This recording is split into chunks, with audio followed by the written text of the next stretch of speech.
Nimeulizwa hapa kwamba alkasusu ni nini jamani? Wengi hawajui alkasusu ni nini, na nilieleza moja ya tiba nzuri sana ambayo ilikuwa inasaidia watu wenye acid reflux, wenye shida ya kiungulia, shida ya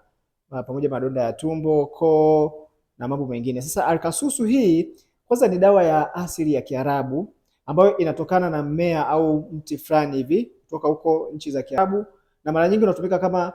tiba mbadala sana katika dawa za Kiislamu. Na alkasusu hii kwa maelezo ya kina kidogo ambayo yanaweza kuwa ni mazuri zaidi ni kwamba huwa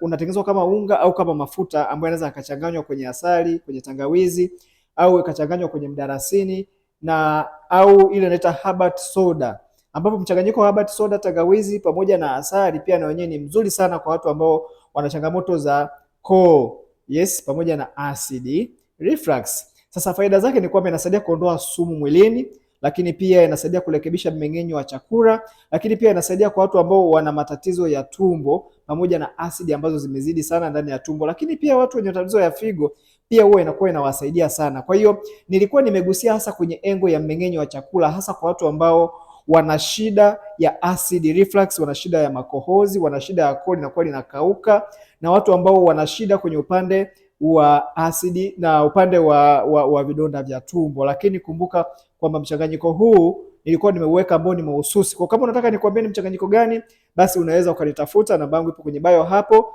lakini pia unaweza ukacomment hapo chini na ukashare hii kwa ajili ya watu wengine pia kuona nini faida yake.